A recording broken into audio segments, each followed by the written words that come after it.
Well, it's the end of, we're getting towards the end here.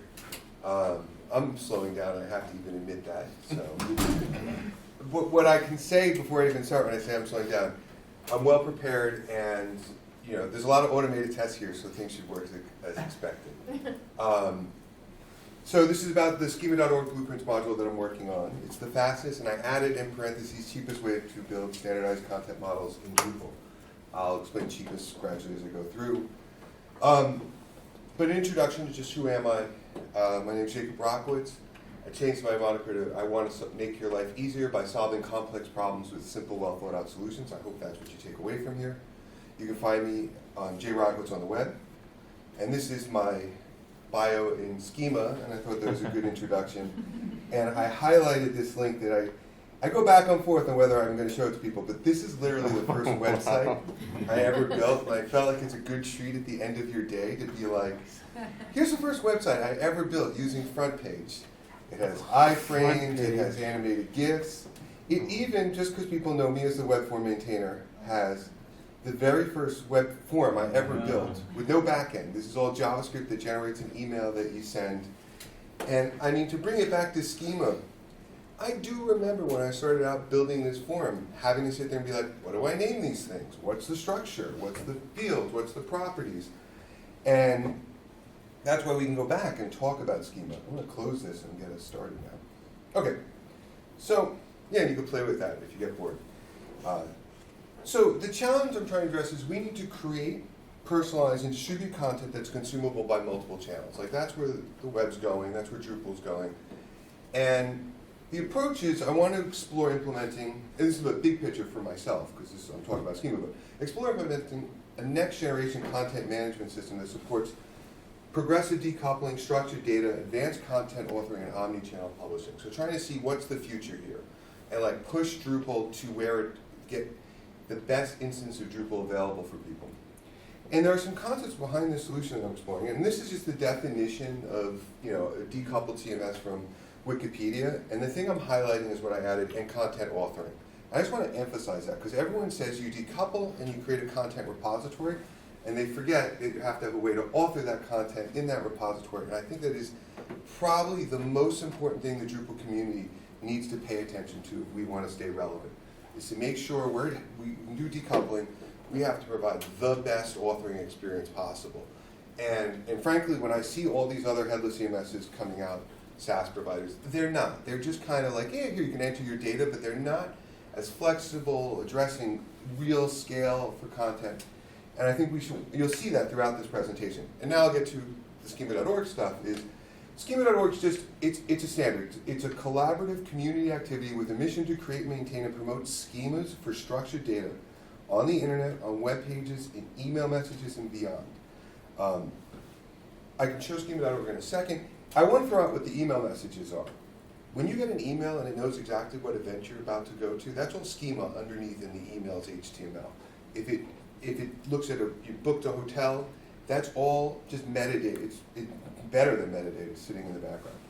And I've been exploring this schema.org first approach, where you leverage schema.org as the foundation for building your content models using structured data. And the result is you get APIs, API first, standardized, and universal content models.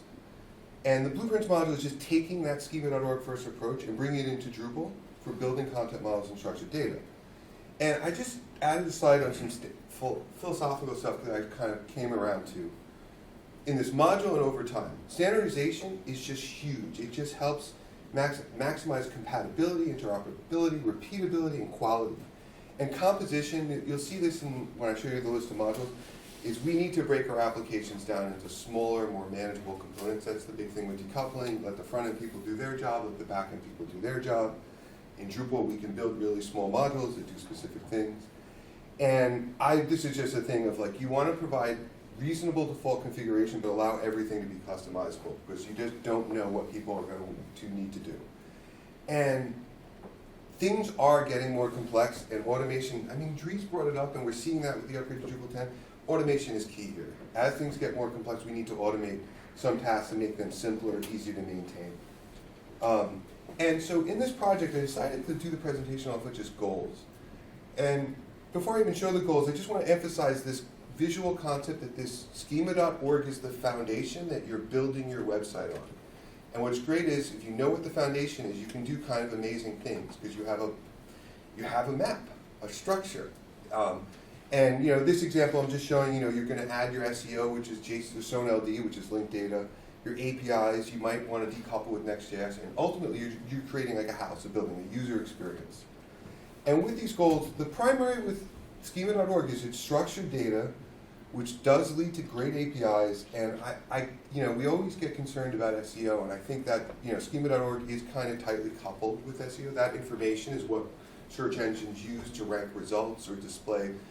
Best example is recipes. If you have recipe schema on your site and you go to Google and search for a recipe, they'll show a nice little snapshot of the recipe with a hint of the nutritional information. Once you have all this stuff, it comes down to content authoring, building a place for people to leverage the content models to build content. And I think it's important to pay attention to decoupling, so I'm going to demo that briefly. And just talk about open source collaboration. That's what schema.org is, a collaborative effort. Just to reiterate, I'm going to walk through data structures about schema.org, show some of the APIs, and show the JSON-LD. And this is a big part of the demo, and people should, this is a small enough group, if you need me to pause and demo something or miss something, just ask, raise your hand, or even interject. It's totally fine. This is a clean installed Drupal. I'm going to call out I'm using the Gin admin theme because it's beautiful. It's clean. It has really nice features. And one of the first steps of this project was to take schema.org spec and bring it into Drupal. So there's a schema.org report module which brings in about schema. And you get all the information from schema. So you can go and browse and look at an event content type in Drupal and see all the properties. And I want to emphasize what schema.org is, for anyone who doesn't know, is it's just a website with a spec of what are the properties that make up an event. What are the data types with descriptions. The descriptions are great on schema.org. They're really well written. I kind of figured out, I've been staring at them for months. They always have the first sentence, whatever, even if it's a verbose description, the first sentence is perfect. It describes exactly what the intent is of the property. At the bottom of schema.org, I'm going to slow down and just say they call out examples of how you would structure the data to give it, to share it, to describe an event. This is describing, here, let's go to this one. Just a simple children's event, story time with an event date. Now, from this report, you can start taking schema.org spec and bringing it into Drupal. There's this add schema.org type. It actually allows you to add any type of entity type, but it defaults to what makes the most sense for an event is a node. I'm going to click on it, and what it's doing is jumping us over, and I do want people to understand, we're just going over to building content types. You get this add schema.org type button, and then we can go and look at an event and analyze it for a second. And what I want to point out is this is just a form that's bringing in a whole bunch of concepts of Drupal's field API. This is the the content type creation form where you're saying I want to create an event. There's a pattern of subtyping to add a little extra level of specificity to your events, because you don't really want to have to create a business event, a children's event, a comedy event. But if you want Google to list your event, you're going to want to add that little extra piece of information. If I close this, and this is the heart of the module, this is where everything's happening. What you're going to see is all the defaults. This is just default configuration saying you want to create an event. Well, there's a body field, so I'm going to take description from schema, map it to body. There's a smart date integration module, and it figures out, well, if you have smart date, you want very rich event information. Smart date allows you to do recurring events to set a schedule, not just one date, multiple dates. Just to explain the UI, green means the field exists. Yellow means it's going to create that field. You have control over that creation here, where you can kind of add, the descriptions are automatically populated, that's why it's blank, but you could change the names, you could change whether it's unlimited or required. All this is configurable from the start. What I'm trying to do is, just to say, I'm showing you all this, you just click a button, you get an event. You can also browse, well, by the way, by default, I'm only showing what's mapped. It's a massive list, sorry, that jumped. It actually remembers, there's a massive list of extra properties that you might want to add to an event. Like I did not include attendee by default. Could let people add that in. And just to add attendee, and I can even do it in this, you go here and it automatically, by the way, it's saying it's plain text, and this is why I'm going to jump to a whole section, other areas. An attendee obviously should be a person, right? but we don't have a person content type, so it's defaulting to plain text. So there's these complex relationships that you need to pay attention to, and you need to build out your content types in a certain hierarchy. So at the top, there's this hint that's saying, this is part of a mapping set. It's a group of schema.org types that work together. So it's a common one, because we're just trying to frame out a site. And I'll just go up and show the full list, and these are all customizable, but the idea here is, it's a mapping set. The common ones is like, well, you need a place for anything to happen, and then organizations have places, and you can see how events kind of lower level here. But it also makes it possible that I was on Talking Drupal, and I said, well, you can build out a whole podcast a podcast management system. And schema.org's figured it out, that you need a podcast series, and you could either have obviously have a podcast series and podcast episodes. Some podcasts have seasons, and they've mapped out all those relationships. And this is just a quick way to get you started. For this demo, I just stick to common, because everyone's done this before. We've done this millions of times where we've created the site. And actually, I'm going to click confirm, and it's going to start spinning in the background. It's taking over the web page content type right now and saying, okay, let's add a primary image field, add some related links and significant links. It also illustrates Schema really thought out this stuff. Is a web page has significant links to me mean this is information that's essential to the web page. If you have a blog post about a doctor doing cancer research, you're going to want to link to the doctor. The related links, that kind of links to other blog posts of similar material. So they've actually thought these things out. I'm going to keep going. So what just happened here is it just built out an entire content model, the entire content model of the website. And what I want to do the next step is to fill in the content model. So I'm just clicking confirm, and it's going to use devel generate to generate just Latin content for all these different content types, because then I can show you real data that's happening. And there's a lot of magic happening in the background as it spins. There's even an integration with the XML sitemap module, so that XML sitemaps are you have the ability to turn it on for all your content types, so that you have an XML sitemap out of the box. These errors are devel generate being devel generate. So now we have some content. I'm going to stay with event for now. And I'm going to click on event. And what you're getting is a view of the content. Like, this is all configurable, where it just figures out what the properties are, what's the order that you want them to be in. This is giving you some dummy data. It's also adding taxonomy, and I can get into that when we get into editing. But right now I just want to focus on the result of this. So we have this event content type, and we get our perfect data for search engines to understand this event. So we're getting JSON LD is JSON link data. It's what Google does to understand your pages. And we're getting, this is an event series because it just generated it. It gives you the exact event schedule, what dates it's happening on, broken down to the duration. So everyone understands what events you have on your site. And if you were decoupling, which I'm going to gradually get to, you get an API. And one of the things, there's a dedicated module, schema.org JSON API, and the main thing it does is it takes out Drupalisms from your field names.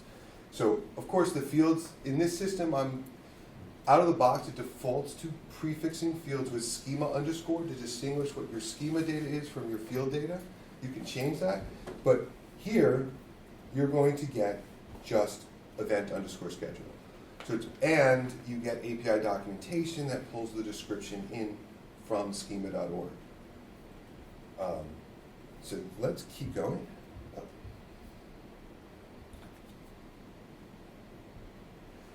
So you're starting to see that I'm trying to, we have this foundation, we got this great content model, now what can we do with it? And that's where I developed this secondary goal of trying to see what you can do with the content authoring around this. And building, just use the Gin admin theme, which I recommend to everyone to use. It's a brilliantly designed theme, well maintained, it's clean, it's easy to use. And I added all the little bells and whistles around it. All that stuff, by the way, when I talk about these, what you're seeing here, a lot of it's not in the schema.org core module, it's in a demo. So I'm just building these layers on top, trying to show all the potential. That also comes to content authoring. We have lots of best practices in our community that have evolved around, medias in core. We have embedded content, we have content browsing. We even have great tools to track entity usage and cloning. So that's part of the demo. And lastly is just talking about decoupling. And to me, when I say progressive decoupling, like Drupal can really generate PDFs really, really well. So you might have a site where you have a Next.js front end, but still use Drupal to generate PDFs. And before I start showing things, there's a lot of submodules, and this is just a philosophical thing, where I decided to break things down into the smallest possible maintainable, consumable piece of code, making it easier for people, one, to contribute, because if you're like, I don't like how focal point's working, you're going in and only looking at a small bit of code and contributing that. And every module has test code. And you got to realize, when I say modules, I'm really talking about these modules are used to create the ideal user experience for a vicious cycle. So I'm taking this from Dree's keynote and just saying, we need to pay attention to this. This is really important. This is going to be where Drupal needs to invest a lot of time. And those modules turn into features. And there's a lot of features in the demo really showing the best, most awesome stuff that's going on. And I added this slide. I'm not going to get into explaining distributions or recipes, but it's just like, as a community, we're realizing Drupal's, you got to show a bunch of things working together, and that's what distributions are, and the recipe initiative is about doing that as well and improving that system. So content authoring starts as simple as clicking edit. And just to say, all this is just generated off config. There's a field group module that figures out what are the proper groupings that you like. Schema.org doesn't care about groups. It doesn't care about ordering. Makes sense. That's not their job. So we have to layer that on top of it. In here, it's just giving you a nice HTML editor. There's actually, that long list of modules, there's a schema.org embed module, and it's taking this pattern where we can embed other content inside the WYSIWYG editor. And I want to emphasize that when I do this, and I say I want a teaser, the schema.org that's generated from this markup is actually parsable by schema.org. It figures out that you've embedded an entity in here, and when you create the JSON LD packet, it references the entity cleanly. Going down, this is just about, if you turn on the little modules, you get the best practices. So this is Smart Date. I can't say enough about how awesome this module is. Where you see the power is when you say, I want this to repeat weekly, and it slides out, and you want to repeat for 12 weeks. You can pick the days that it repeats and the times. And I worked with Martin, the maintainer of this. All of this data gets published as schema.org, like JSON LD to Google. So it lines up perfectly. Keep going. Just very clean relationships using Content Browser where you can select. And these relationships, the ending references are dynamic, so it just figures it out that you have organizations. Which one are we doing, by the way? Performance. Could be an organization or a person. At the bottom, I'm experimenting. This is something I'm just learning with personalization. You need tags on every single content type if you want to do personalization. You need to have that metadata, so there's a little, by the way, these are all little snippets of code where when a node type is being created, you pick what taxonomies you want added to those content types. And I'm also, if you have what I consider the best module for managing taxonomies installed, and I don't remember the name, it's like something like Entity Tree Reference Module. It makes it really easy to manage massive. I'm using this widget to manage a taxonomy of 700 terms that nest 7 levels deep. Oh, wow. But this works. And this is a great example where Drupal excels. I've never seen any, headless CMS even come close to being able to handle taxonomies that way, where it's a clean UI and they do support taxonomy. They don't support 700 terms that nest downward. I'm even in the sidebar, there's submodules to basically say, do you want to turn on scheduling? And for example, events should have scheduling. That's a really common behavior, but most other content types don't, so that's configurable. I'm even doing some experimentation because my organization does a lot of editorial stuff. So this is just a pattern I'm experimenting with. One of the things I'm struggling with is you have your schema data, you have your content model, and then you have your other stuff that you need to layer on top of it. And so this module, just an editorial module, basically creates a single paragraph called editorial where it stores all this information and it gets added to every content type. So it makes it very easy to maintain. And this doesn't get published in your APIs. It doesn't go to JSON LD. It just sits on your site. It's your work. It's like your workflow enhancements. Okay. So the holy grail of content authoring. This is my favorite thing to show people. And I'm not going to do a great job at it, but we're going to create a page. And we're going to call it NetCamp. And I think I'm going to fail at stealing content from the NetCamp website, so I'm maybe not going to do it. But I also, one of the biggest things with decoupling is how do you do layout? How do you build complex layouts? So I was paying attention. I think I heard of layout paragraphs, and I heard it on Talking Drupal, and one of the pitches was it's structured data. And I was like, is that true? And let me see what I could do with it. So I'm just going to do very quick, I'm going to make it up on the fly. So this is a call out to Yahoo. Let's give Yahoo a shout. We're building a very simple call out, a title, an image. Let's put it in. I even, in the demo, we're just experimenting with styles, just adding some extra classes. This is custom text. And this is all just, what I'm trying to do is prove the power, the power of layout paragraphs and what you could possibly do with schema.org on top of it. So if we could create a link, and we're saying Yahoo, I like this part for this example, .com, search. You can add attributes and say, let's make it a nice big blue button. But we can also do something, Schema has a spec called action. It's this idea of understanding what are the potential actions someone would do on a page. And in this case, we're talking about search. And I actually think I took out the search action from this because most websites don't have buttons like that, but there's definitely a search action. For now, we could say you're going to go view. If you had an appointment form, you'd say, sign up. And we're going to add this little CTA here. And we get our little call out. And then and by the way, if people haven't seen layout paragraphs, it's just brilliantly simple, where you'd be like, I'd like 2 columns. I'd like to insert 2 statements here. And a statement is an object in schema.org. You're making a statement about your organization. You could say, we are great. Save it.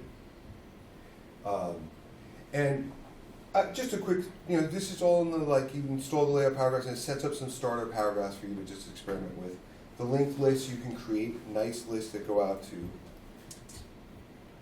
Google, but let's just save it. And what I really want to emphasize is, sorry about the long list, is if we go down, there's something called the main entity property in Schema, and it is parsing all that layout and putting it into the JSON LD, that is search engine. So they understand every single thing that's happening on your page.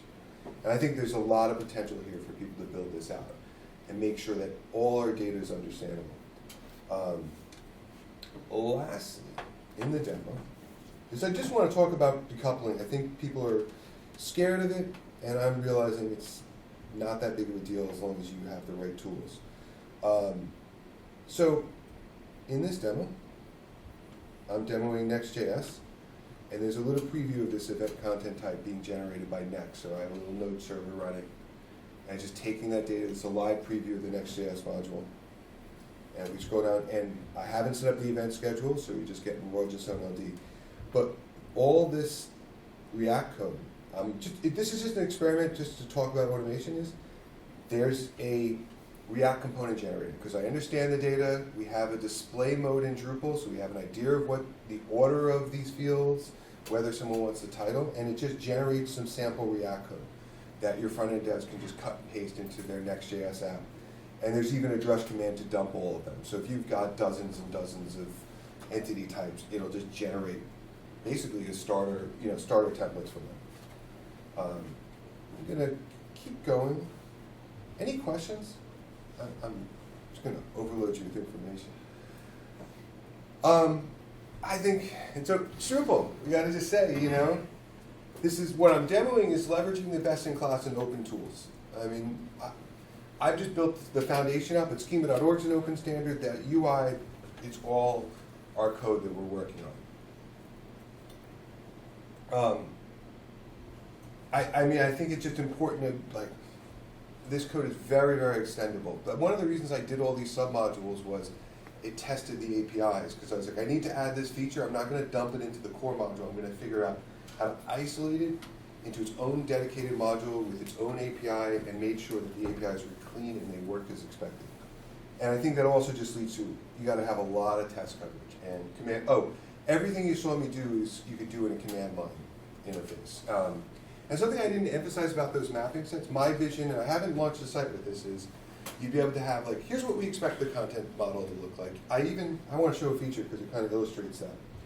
Is you have to work with content architects. I mean, we're trying to make their job easier, but at the end of the day, you're going to want to get a lot of feedback. And if I go over to mapping sets, and I go look at it, there's an export module where you can create a little spreadsheet of your data model. And my hope is that, and let's see if it downloads.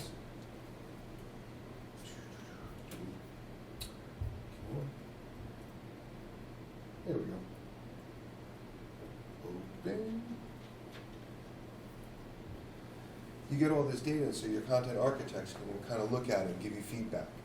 And one of the reasons I have all those command line tools is you can set up a site, have them look at it, test it, see if it works. If it doesn't work, tear it down, run the command line tool again. And you can keep iterating on that content model very quickly. I mean, in a lot of cases, I feel for my client, I can get a lot done in just like a few weeks, first months of going back and forth. Okay. So I'm going to wrap up and just point out some benefits. Standardization, simplification, acceleration. Look, standardization, it just makes things easier to understand. There's less thinking here. You don't have to guess on naming conventions. I didn't even emphasize how brilliant the schema.org naming conventions are, but one that stands out that I usually point out is in our community, when you get a piece of content that's translated, there's a property called lang code, or language. And it's actually not, those are objects, or that's, in schema, they're like in language. That's the name of the property. They looked at the problem, they said, you have to see what it is. It's in this language. Even going back to web pages, they don't have image. They have primary image of the page, because for web pages, that's the most important thing. That's how we tell, everyone brings up Twitter, like what's the right image to display.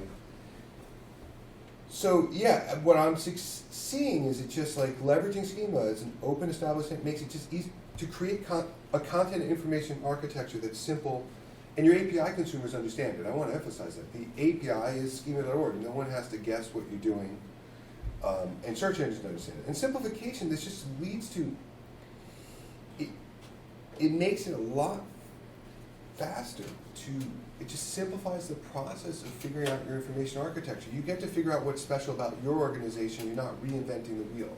You don't need to figure out what an event content type should look like. You need to figure out the little nuances that are special about your organization. And frankly, in some cases, it's better. You'll have more time to write good content. Acceleration. I mean, in a few clicks, you can create initial content architecture. I mean, there's a lot of opportunities there. I have this fantasy that we can pitch clients and walk in and be like, we understand your content, and give them like a demo of what an authoring experience would look like for their site. And yet, the number one goal is to just empower organizations to reach their goals by making it easier, simpler, and faster to author and maintain and share content. And I'm just going to wrap up with some conclusions. This is the money thing. It's just very funny. I feel like we're going to enter a recession and we got to sell this idea. This saves money. It saves time and resources. There's no other way to say it. It makes stuff easier. I was going to curse. And I think that's important. I think that's like one of Drupal, like, we'll probably do really well if there's a recession because we're free and open. And we need to leverage that more and more in our community. And just enjoy. I mean, I've been talking about schema.org for years. My conclusion is it makes just an excellent standardized foundation for just the next generation Drupal website or application. And diving deep into Drupal's like content, because I have an old site and I was like, I want to focus on what's the newest, like the best content authoring experience we have available. It's pretty amazing what we have. And yeah, I got to give a shout out to Layout Powerhouse. I find that to be one of the most amazing new additions to our ecosystem. Anyone who hasn't used it, I would just say it's easy to use with great accessibility, and that's what stands out. It just does, it's like they looked around at what was going on in Gutenberg and those other interfaces and they're like, how are we going to make it right?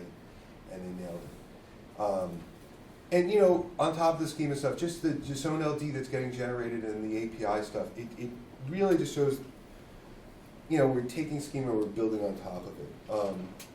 I definitely lean toward Next.js has become the de facto. I know this Gatsby guy here But it's a tricky one in the community. I'm going to own that. But one thing I will say with decoupling is you got to really think about your tools and plan that out. I added an appendix. There's a ton of documentation on Drupal.org on the project page. In the module for now, I'm just doing inline markdown files. There's a docs directory that breaks down everything. I'm making sure, to keep a lot of notes. Every single submodule, the 36, has a README file. That's like, and this concept I've been working on for 2 years, so there's a lot of history here. When I was looking at that content authoring series, I just needed to shout out to all the different distributions that I'm kind of peeking at. And if no one's done this, you just have to go to a distribution and look at their composer JSON file, and you get this beautiful list of their modules. And in many cases, you can be like, oh yeah, I didn't know that the Linkit module was being used. Like, that's a module that doesn't have a high usage, but it's used on a lot of distributions because it keeps things organized. Thanks, and questions? I just want to say, I want to highlight one of the things too about schema, like, even if you're not using this module like right away, like using schema as like a starting point for architecture, it's just like, it fills in the gaps. Yeah. Like I was having a discussion with a client about adding reviews to the site or something. Oh yeah. And we had just had the discussion about this module. I was like, you know what, let me check out reviews. Let's see if there's reviews on schema.org. And when I initially was thinking about reviews, it's like, oh, I need, like, what's it reviewing, what's the rating, and a description, right, a review. You go on schema.org, it's like, well, no, the review is like the aggregate of everybody reviewing it. The ratings are sub things. It has a review description, but it also has negative notes and positive notes so that you can call out, like, what did they like about it, what didn't they, like, there's just so, and maybe you don't need all that information, but it's just like, you can then go to your client and be like, here's what a review is, let's pick and choose what works for you. And if we're not going to use all of it right away, how do we build it in a way that we can add it in the future? That I'm after that. Is like being able to make sure you get the right foundation, then you can keep adding to it. If someone wants to add reviews to this, they want to get more advanced. You just have to make sure you just got to not make bad decisions. And on the using schema, the recipe umami demo uses schema.org. That content type was 100% based on schema.org. There's a ticket. They were planning it out, and I think it actually eliminated a lot of debates. Like, we need nutrition information. Here's the 12 nutrition points that schema is proposing, and they just brought it in. It makes naming easy too. Like, it just takes that whole, for the things that already exist, if you agree to use schema, like, you don't have to think about naming. It's there. And one funny thing is in the demo, when you get to people, I use first name, last name, middle name, because we're in the US and we're stubborn. But schema uses like given, family, and I think it's alternate name, because that's the more universal way to do it, and that's fine. So when someone goes to the documentation, it gives them the US version, and underneath it shows them the international version. I can show cool stuff left and right. It's like, anything else? Is this a module you have to keep enabled for it to work, or once you set it up, you turn it off? And It's a great question. It depends on what your app. Okay, so let's talk about what it does. You get in and you say, I want to create this content type. And I kind of want to just illustrate that as, okay, generated an event content type. You can go in here and customize it to your heart's content. There'll be never a conflict. You can use it to add a new field. Most of the time, most of the modules you can just turn off. And if you don't have any interest in just own LD, like you're building, an API, you don't need that. So you can turn off a lot of modules, or only turn on modules while you're doing development. Some of the enhancements, it's tricky. Some of them are just like little nuanced enhancements.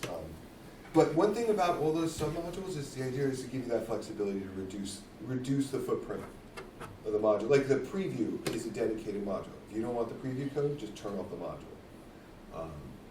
But yeah, it's about getting you started. Yeah, I was just making sure I understand that the flow here is like, this automates the building of a content type at the node level. Am I correct? Well, let's step back. It automates the building of entity types Entity and types. fields, like broad. So something that happened in the background here, Yeah. like when I clicked that button, is it went out to media, which I have turned on, and you get 4 media types. You get like your video, image, and your audio file.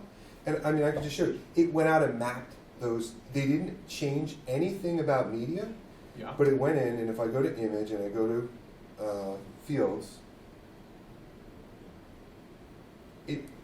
let's get it there. Okay?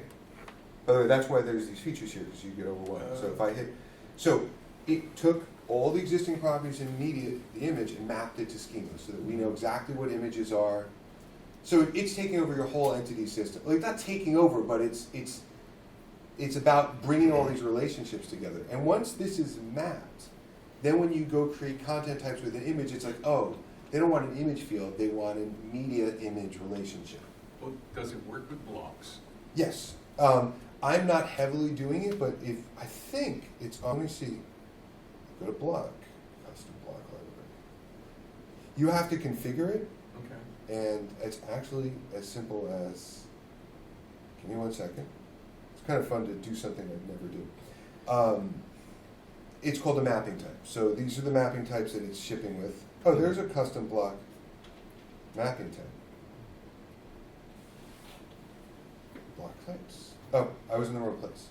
So yeah, you can say I would like to add a quote as a block type. So if you're using Layout Builder, you could definitely get.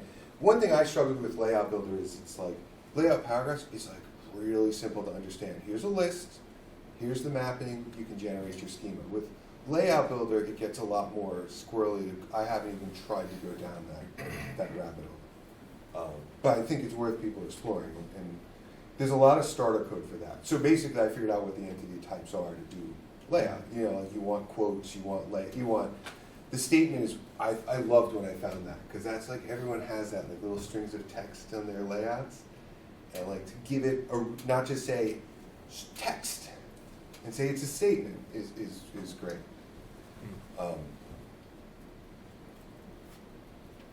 Are you aware of, or do you think there's space for, I'll call it like a schema.org for CMS?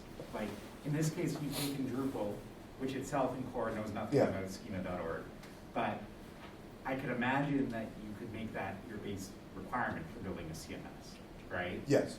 Do you think that there's an opportunity there, or do you think that this is still got enough complexity to it that there's large swaths of sort of good structured CMS websites out there that wouldn't benefit from it? It's a great question. I do envision, I envision this, I think this fits into Drupal nicely. Like if you have a large site and complex data, you could create a schema.org for a CMS that way. You start with this, and that's how you build out your models. To build a dedicated product, it makes sense. I think we're a little far off because people are just not used to being like, oh, I don't know how to put it. Like every agency wants to have their content architect model a blog content type. Like people are just not there yet. At the same time, when these people are making these SaaS products to do like this, content, they should give you a starting point. This is ridiculous. They're like, here's a white canvas, go figure it out. When half the site is all standard. So I do have a lot of faith in schema.org. I want to emphasize that in terms of it's been around for 10 years. In the time I've been doing it, they've been having steady releases. They're very cautious, but they do a lot of changes. And people get thrown off by this, but it's like, it's a spec to describe data. Google does not use the entire spec. Their job, like Schema's got their own mission. They're just like, tell us what you need described and we're going to figure this out. And I think it keeps growing. I don't see anything else they've consumed other standards over time. Is there a collaborative process in schema.org? Yeah, they're very transparent. They're on Google. They're not okay. One of the leads is a Google content architect, but they're on GitHub. They have like mailing lists. Their issue thread. Like I found a minor bug. I posted a comment. And they fixed it. So it's. And is there a way, like a process to make suggestions to? Yes, but I am not going there. I need someone else's organization to. I've talked to some big organizations. Like I need your content architects to get involved because that's a whole process, you know, you actually need, I even get thrown off by RDF, you know, the triple, you know, like a lot of the relationships, you're just staring like, ah. And I made sure that, like, a lot of the heavy lifting was getting this data into Drupal in a consumable format, and it's really two tables, so if someone was like really curious of what's going on, there's a table of types and a table of properties, and then just a service that kind of stitches them together. And 700 helper modules. Yeah, I see where I stop on that. But that pattern makes sense. Like I Yeah. used to, No, yeah, absolutely. like even with Paragraph, you know, like I had taxonomy built into the module, and I was like, this is a mistake. You need to just pull it aside, because some people don't need taxonomy, Yeah. and it just makes it easier to maintain. If Drupal approves taxonomy system, I have to improve one module. I don't have to stress about it. So you said they've been iterating on the spec. What would be the process to bring a site up to date with the latest spec? For schema, Yeah. well, one thing about their spec is, I think they're almost done with deprecating stuff. They just add stuff, which makes it a little easier. I mean, one thing I struggle with is this is not like people would like to say you could have an existing site and apply this and start getting schema, and I don't think it's that simple because it's complex relationships. And you know, the schema, the meta tag schema module does some of that. What I've seen with the spec is they do a lot of things called pending, like with that event, the complex event scheduling, it's called an event schedule, and that's a pending type. And I've heard a lot of the engineers talk, it's very interesting how they're approaching, even Google said, they're like, we want people to use this. We might not use it in our search results, but we aggregate all this data, and the more people that use something, the more we start to recognize it, the more we start considering integrating it into our search results. So there's a nice flow. I don't think I answered the exact question of like how to get up to spec. So like if we built a site starting with schema.org and then Mhm. we released a new version of the spec. It's adding new properties. They Yeah, never. I think that was my question. Yeah, don't they have very never- many changes, so. Yeah, I mean, they made a mistake early on. I love that it's a classic naming convention mistake, and I don't know if I'm going to get it right, but let me see if I could. It was like they were like, okay, let's not use plurals. Let's not do attendees. Let's just call it attendee and not keep making this really confusing. So they made that change. Keep in mind, like Google supports stuff for a long time. Like I'm pretty sure Google doesn't care about the pluralization of your properties. Yeah, I've seen that the improvements are slow, you know, steady. They have over, I don't, it's funny, in my earlier slides when I do it, I'm like, 900 types. I mean, they go so low, like anything you could think of, they're going to have, or some variant. And sometimes you have to merge two types into one. Like it's just, I don't know. One way to put it is a doctor, I find fascinating, is a doctor's considered a physician, that's a business. It's not a person. So, and they don't, I have not sorted that one out to be like, so who's the doctor at the physician office? And I've kind of settled on, you know, you could say they're the employee or the founder.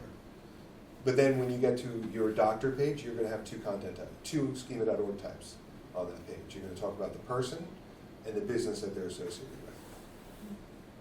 with. Any other questions? We'll take it for a spin. It won't bite you.